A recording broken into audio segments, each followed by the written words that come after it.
know what's funny?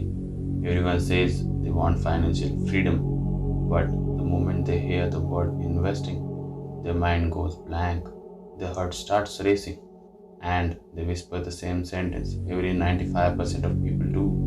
What if I lose it all? That's the trap, because most people are not scared of investing, they're scared of uncertainty. One, the illusion of safety.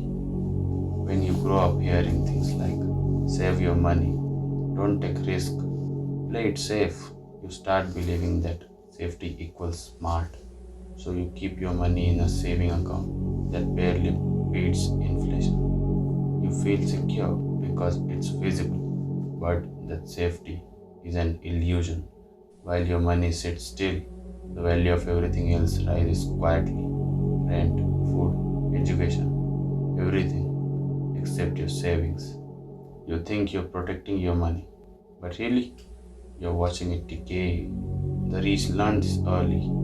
Saving won't save you, it only delays the fall. 2. The fear of losing control.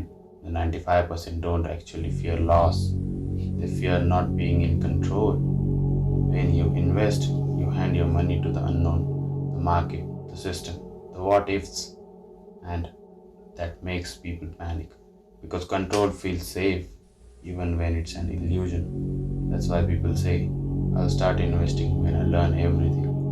But that day never comes.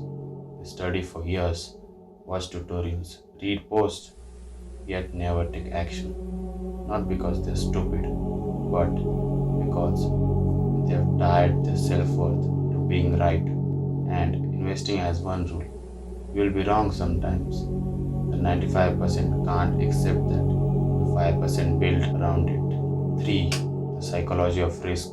Let me tell you something weird about your brain. Losing 1,000 feels twice as painful as getting 1,000 feels rewarding. It's not opinion, it's neuroscience. It's called loss aversion. It's the reason most people pull out of good stocks too early. It's why they buy high and sell low. It's why they never start.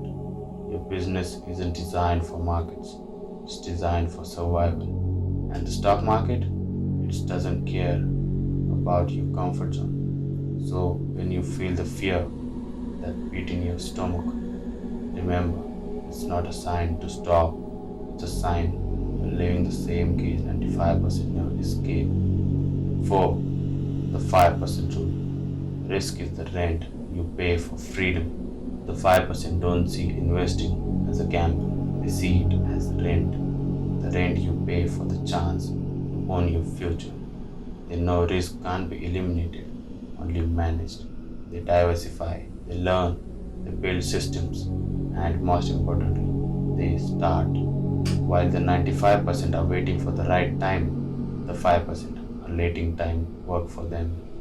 Because here's the real secret: you'll lose money anyway, to inflation, to fear, to indecision. So you might as well lose it learning how to win. 5. Rewiring the fear. If you want to stop fearing investing, don't start with charts or numbers. Start with trust. Trust that failure isn't fatal. Trust that learning is a part of wealth. And trust that time rewards courage, not hesitation. Here's what I learned. When I stopped asking, what if I lose? I start asking, what if I learn? Everything changed because every investor you admire today was once someone terrified of pressuring buy. The difference is they did it anyway. You don't fear investing, you fear losing the illusion of control. But the truth is, control was never real. Growth is, and every step into uncertainty is a step closer to freedom. You don't need to predict the future, you just need to stop fearing it. And if you really want to understand how the rich think differently about money, you need to watch The Mindset of Rich versus the Poor. Tap the video on the screen now.